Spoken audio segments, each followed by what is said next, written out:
ഏറ്റവും ദൈർഘ്യമേറിയ ബജറ്റിലൊന്നായി തോമസ് ഐസക്കിന്റേതാണ് 3 മണിക്കൂർ. ഇദ്ദേഹത്തിന്റെ 6 ബജറ്റുകളിൽ ഏറ്റവും വലുതാണ്.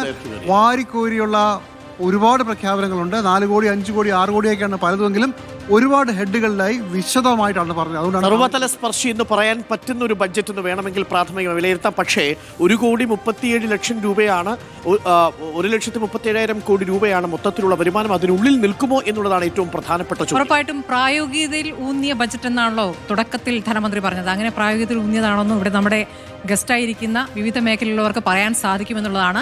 പക്ഷേ നമ്മളുടെ തലക്കെട്ട് പോലെ തന്നെ ഇത് വോട്ട് ബജറ്റാണ്. എക്സാക്ട്ലി. നമുക്ക് ആദ്യം പ്രതിപക്ഷത്തിന്റെ ശബ്ദത്തിൽ നിന്ന് തന്നെ തുടങ്ങാം. ഷിബു മീരാൻ ഇവിടെയുണ്ട്. ഷിബു മീരാൻ, ബജറ്റ് കണ്ടിട്ട് ഒന്ന് ക്ഷീണം വന്ന പോലെ തോന്നുന്നുണ്ടല്ലോ.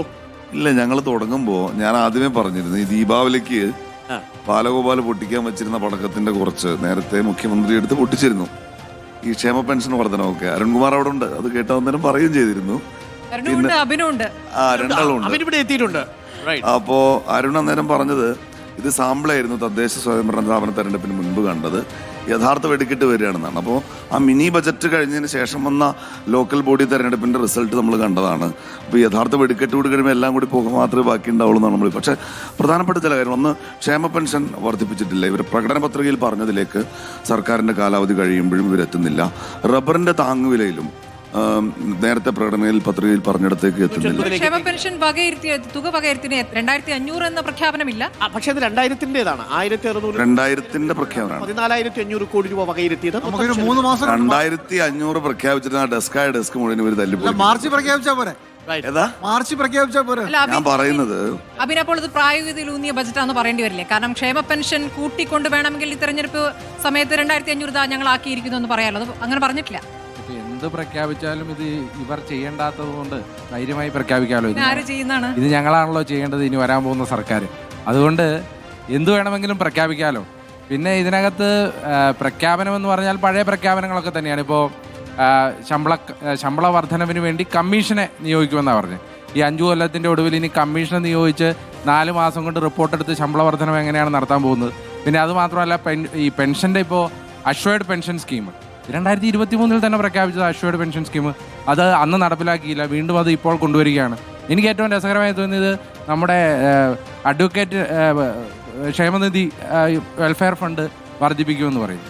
അങ്ങനെ വർദ്ധിപ്പിക്കണമെങ്കിൽ എനിക്കും അനിൽകുമാറിനും ഇവിടെയുള്ള അഡ്വക്കേറ്റുമാർക്കും ഒക്കെ അറിയാം. അതായത് വെൽഫെയർ ആക്ടിൻ്റെ ഭേദഗതി വരുത്തണം ആദ്യം. ആക്ട് ഭേദഗതി വരുത്താതെ ചുമ്മാ വർദ്ധിപ്പിക്കുന്നു എന്ന് പറഞ്ഞിട്ട് കാര്യമുണ്ടോ? ഇനി ആക്ടിന് ഭേദഗതി വരുത്താൻ ഇനിയൊരു നിയമസഭാ സമ്മേളനമോ മറ്റോ ഒന്നുമില്ല. അപ്പോൾ ഇതൊന്നും നടപ്പിലാക്കാൻ പോകുന്നില്ല. വെറുതെ ഒരു ഗിമ്മിക്ക് കാണിച്ച് എന്താ പറയുന്നത്, ഒരു കാവൽ ബഡ്ജറ്റ് അവതരിപ്പിച്ചു എന്നതിനപ്പുറം മറ്റൊന്നും ഇല്ല എന്നാണ് ഇത് കണ്ടിട്ട് എനിക്ക് തോന്നുന്നത്. പക്ഷെ ഇതൊരു സർവതല സ്പർശിയായിട്ട് തോന്നുന്നുണ്ട്. തുടങ്ങുന്നത് തന്നെ ഈ ഓട്ടോറിക്ഷ തൊഴിലാളികളിൽ തുടങ്ങുന്നു. ഓട്ടോറിക്ഷകളുടെ നേരത്തെ ഉപയോഗിച്ചുകൊണ്ടിരുന്ന ഓട്ടോറിക്ഷകൾ സ്ക്രാപ്പേജിന് കൊടുത്താൽ 40,000 ഈ ഓട്ടോറിക്ഷയിലേക്ക് മാറാൻ വേണ്ടി അവിടെ മുതൽ തുടങ്ങുകയാണ്. ഏറ്റവും ഒടുവിൽ അവസാനിക്കുന്ന സമയത്തും പട്ടികവർഗ പട്ടികജാതി വിഭാഗങ്ങൾക്കുള്ള പ്രത്യേക പദ്ധതികൾ പ്രഖ്യാപിച്ചുകൊണ്ടാണ്, അതിനുവേണ്ടിയുള്ള തുകകൾ വകയിരുത്തിക്കൊണ്ടാണ്. പ്രത്യേക പദ്ധതികളൊന്നും ഇല്ലെങ്കിൽ പോലും RRTS വരുമ്പോഴും കേരയിൽ വിടുന്നില്ല. അതായത് ഇപ്പോൾ താങ്കൾ പറഞ്ഞ 3 കാര്യങ്ങൾ. ഒന്ന്, ഈ ഓട്ടോറിക്ഷയുടെ അവസ്ഥ എന്താ? ഈ ഓട്ടോറിക്ഷ ഉണ്ടാക്കാൻ പോയ സർക്കാർ ഈ ഓട്ടോറിക്ഷ കട്ടപ്പുറത്താക്കിയത് നമുക്കറിയാം. 2, SC/ST സ്കോളർഷിപ്പിൻ്റെ കാര്യം. ഈ ഗ്രാൻഡ് എത്ര പെൻഡിങ് ആണ് എന്നുള്ളത് താങ്കൾക്കറിയാമല്ലോ. എത്ര സ്കോളർഷിപ്പ് ഇനിയും കൊടുക്കാനുണ്ട് എന്നുള്ളത് താങ്കൾക്കറിയാമല്ലോ. എത്രമാത്രം പെൻഡിങ് ആണ്. അപ്പോൾ 3, പിന്നെ RRTS കേരയിൽ വരും കേട്ടോ. അത് ഏത് വഴിയാണ് വന്നതെന്ന് ഇതുവരെ ആർക്കും മനസ്സിലായിട്ടില്ല. ഇനിയിപ്പോൾ RRTS വരട്ടെ.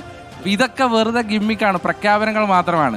ഇതൊന്നും വന്നിട്ടില്ല. പിന്നെ ഒരു സർക്കാർ താഴെ ഇറക്കാൻ പോകുന്നതിൻ്റെ കൃത്യം 2 മാസം മുമ്പ് വന്ന് സർവ്വതല സ്പർശിയാക്കിയെന്ന് പറഞ്ഞാൽ ആകെ ഒരു കാര്യത്തിൽ വികസനം വന്നു.